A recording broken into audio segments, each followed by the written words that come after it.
We're gonna pause. Mm-hmm. You okay? Hello, welcome again to Queen's Corner. Today with me, I have Patrick Conley. Patrick is a sophomore here at Bridgewater State University. How are you, Patrick? I'm wonderful. How are you? Well, thanks. How was the weather out there? Cold, but I'm sweating right now. Yeah. I just did a little sprint, but Oh, well, good for you. You're getting exercise for the day. for the year. For the day. You're funny. Patrick, how is the year so far for you as a sophomore? So far, it's good. I'm experiencing a lot of pressure. Yes. Classes, jobs, family, but it's good pressure because it's motivating. Oh, all right. It helps you move on and makes you stronger. Absolutely. Yes. Patrick, you've been chosen. This is your first semester as an RA here at Yes. Bridgewater State University. Congratulations. Thank you. How is that so far for you? It is very challenging, Yes. but rewarding at the same time. I'm learning that there are a lot of boundaries between professionalism and friendship. And you're a very friendly person. Most days. Most days. I try to be, Yeah. and I have to learn to not get too close, where it creates conflict. And I didn't realize that is actually going to be a big struggle, Yeah. and definitely something for me to work on. But other than that, it's probably one of the most rewarding jobs I probably will ever have. Oh, very nice to hear, Patrick. Thank you. Okay. Well, for more personal issues, recently, well, not very recently, but recently you have came out as a gay person. And for most stories that we hear on campus from our fellow students are when they come out as either they're gay or they're lesbian, or any other sexuality, they claim that it's not straight. They normally get a lot of problems.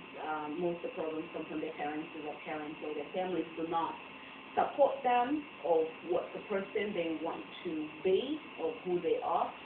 Some pressure comes from friends and just another pressure from the community in general. You, as your experience of coming out, how was that? First, I was very, very nervous because you hear all these stories about people who come out and then they get thrown out of their houses, or they are just expelled from your group of friends. And so it was very nerve-wracking to me. However, I feel like I spent my whole life in a shell. Yeah. And I was just not ready, not happy living in that shell. But when you say in a shell, were you completely closed in fact that you went extra level to prove that you were not somebody who you are? Not necessarily. I just feel like I spent a lot of time being something that I'm not, in a way. Sure. I didn't want anyone to, know the real me. Why is that? Well, because I was picked on a lot in elementary school, and in middle school as well. And in middle school, that's when the F word started being thrown at me, the gay word as well, and I didn't really want to be singled out, so I kind of just kept myself hidden, in a way. I didn't really want anyone else to have the opportunity to single me out. And when you were singling you out and that you being bullied, actually, but did you feel it helped for you to close yourself, to pretend to be somebody that you're not, or did it make the situation worse for yourself? Very good question.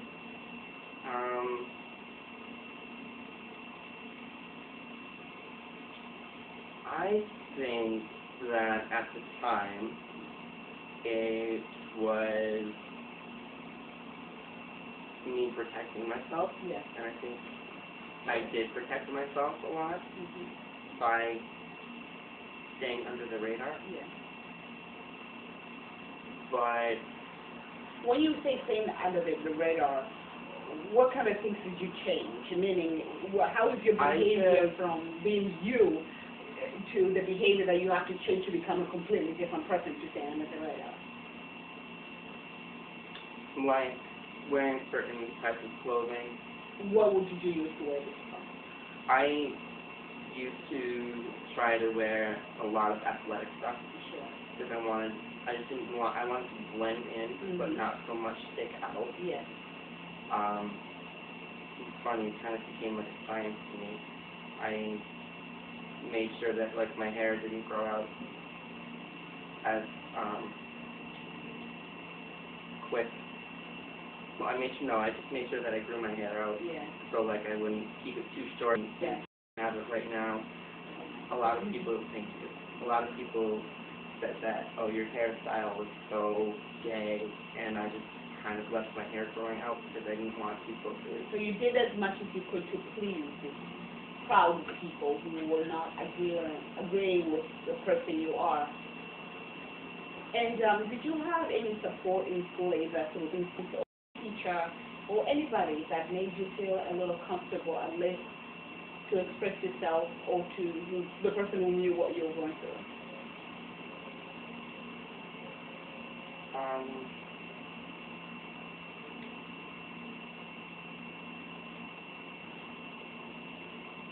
Were there any gay students or lesbian students in school?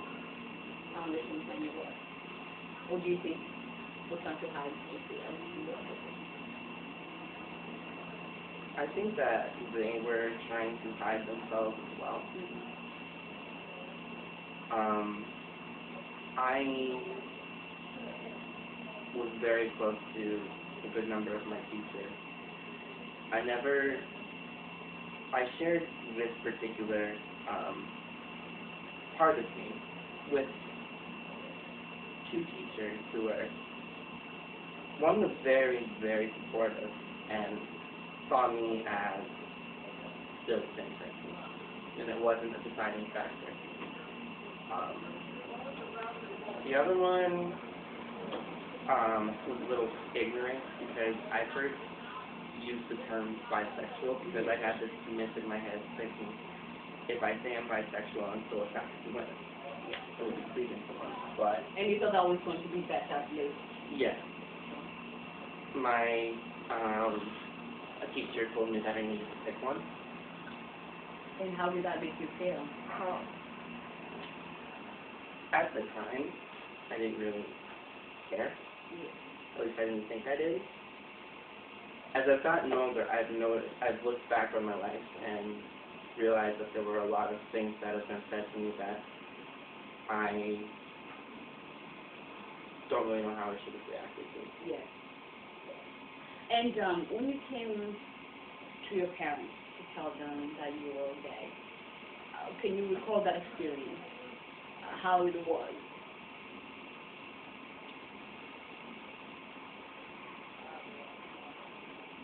It was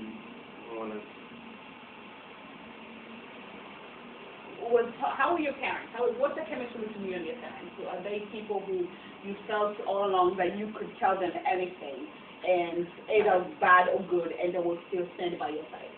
I didn't feel comfortable telling them a lot about myself because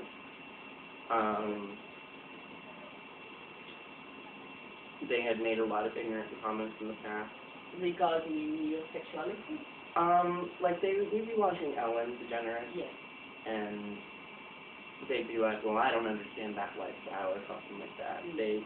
There was a performer on American Idol who had very like feminine appeal, but obviously was cisgendered male, and my parents would just be like, oh yeah, that must be his boyfriend right over there, or like, oh my God, get him out of here, he doesn't belong here. And so you felt that you do not have a chance, or you weren't encouraged by the behavior of your parents. But a part of me really did not want to hide it anymore. Yes.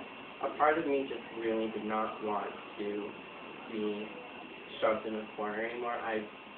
I realized that if I continue to be dishonest not only to other people but to myself about who I really am, then how is that authentic? So I came out to them. And I remember my mom and I were driving in the car. I was driving, and she was sitting like this, because I was driving. And we pulled into my driveway. And I don't know what possessed me to tell her then, but I put the car in park, and I just like, Mom, tell you something, and I told her, and it went a lot better than I thought it was going to be.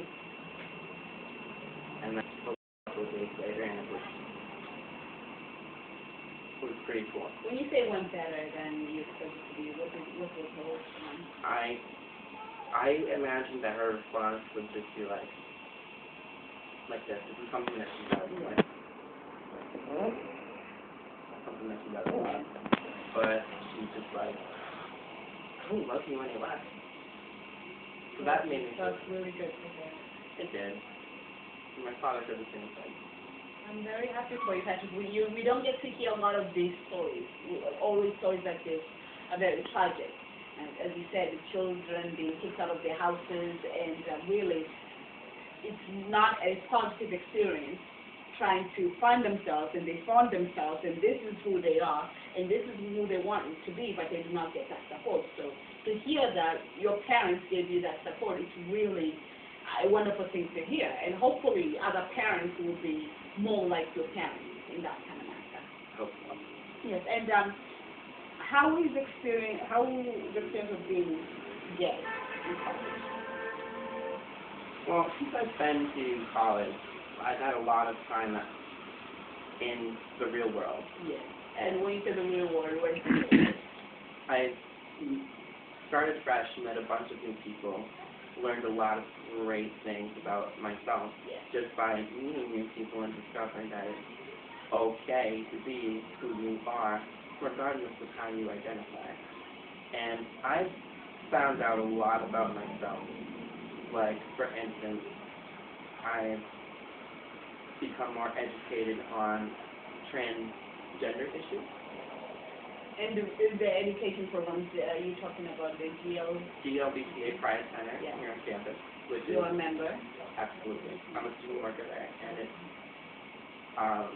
how I got my start here at ESU. Do you find the DSU environment very, not to say inviting, but very supporting of gay community? I feel so. You feel so? Are there some issues or some areas that they need to work on more? I think that there's always room for improvement. However, I will take the environment here over the environment that I came from in the heartbeat. So they're heading towards the right direction. I believe so. I think it's going to take a lot of work because you can't, it's very tough to make someone else understand what you're going through.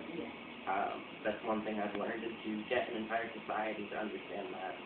What has been the most challenging experience of since you started college and being gay? What's been difficult? What are the moments that made you kind of traumatize you, or it's not as you thought it was going to be?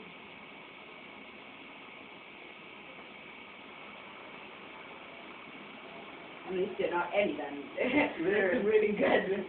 There are a couple. The first week of school, I sparked an interest in someone, and I thought an interest was sparked in me as well. And it was the first ever connection I thought I had ever made with another male individual. And I thought we were going somewhere, and it turns out that it wasn't going anywhere at all.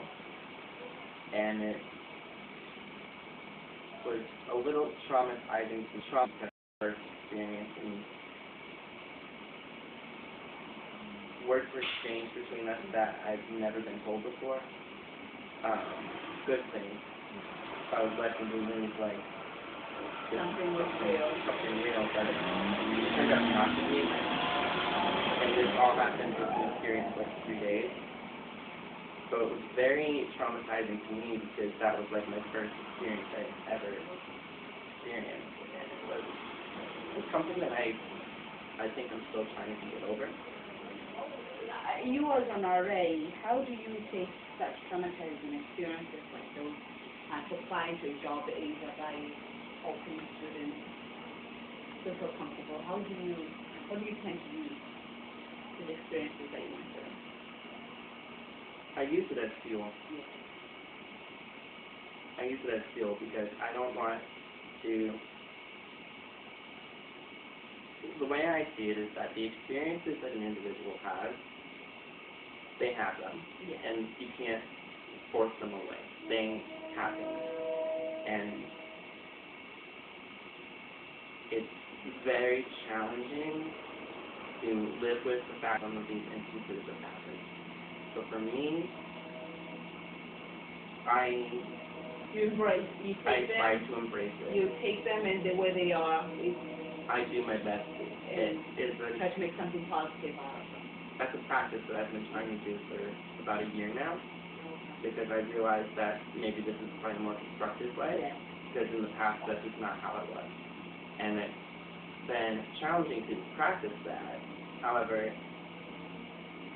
I've gotten better at it, and it's proven to be a lot more effective than to take the experience and let it drive you down entirely.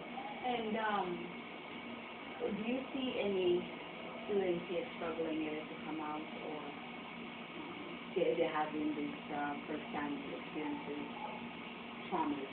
Do you see that in your kind of line of work? I can pick up on a lot of emotions that residents are having, because being in a first year home, I can pick up on a lot of emotions that they're having because it's the first time being away from home to begin with. And first years, I guess they tend to be very reserved. So for me, it's hard to tell what exactly they're specifically nervous about. It's my job to ease those nerves. And I'm the type of person who, if someone does not feel comfortable sharing something with me, then I will not force them to. I will let them feel comfortable with me. That is their decision. I just feel like it's my duty to not be so concerned about other people. I've learned that I just don't like to judge people. You're a very positive person. I hear a lot of, I learned, which is really wonderful. Most times we just, something happens and people just do not want to deal with it. They push it aside or completely ignore it. But so far, so courageous, and I admire you for that. When you hear about other countries where gays and lesbians, other sexualities that apart from being straight, are recognized, or they are being pushed aside, not given the equal rights, how does this make you feel? Does this hit home, or since you're here in America and you're on a campus where it's a little easier for you to live your life, you kind of like put it aside, or does this thing hurt you when you hear it?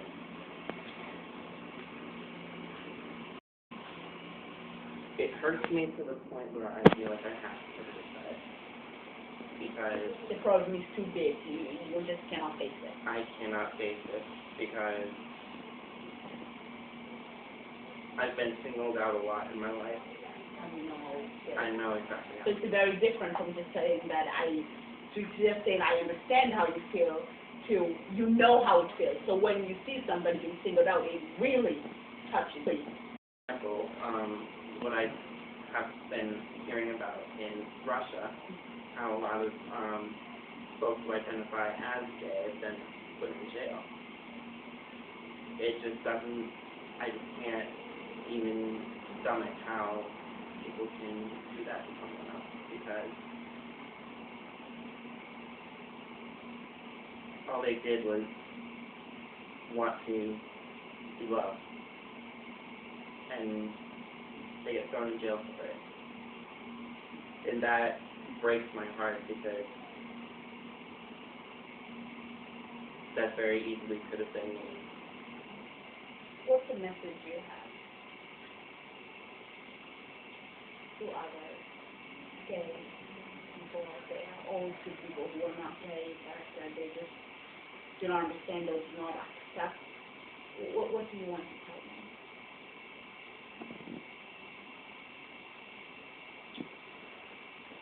Life is very short, and there are so many amazing opportunities that life has to offer. For some people, it's hard to find them. Some, it isn't hard. I think that if society spent more time not judging people, then a lot more would get accomplished. Because we are all one big puzzle, I see it. And we're all our own individual puzzle pieces. Not one single puzzle piece is the exact same one. How can we make a puzzle if they're all the same size? That's the way I see it. And I think that if we spent less time judging others for who they are, then it would be much happier. And learning to love oneself is, for me personally, that has been one of the biggest struggles in my life. But the journey to get there is And it has been exactly hard because you were not getting the approval from others. from others. Yes, because elementary through high school, it was just not a good time. But now that I'm here and I'm in a better place, I can start to work towards being a happier person. Where are you at with yourself right now?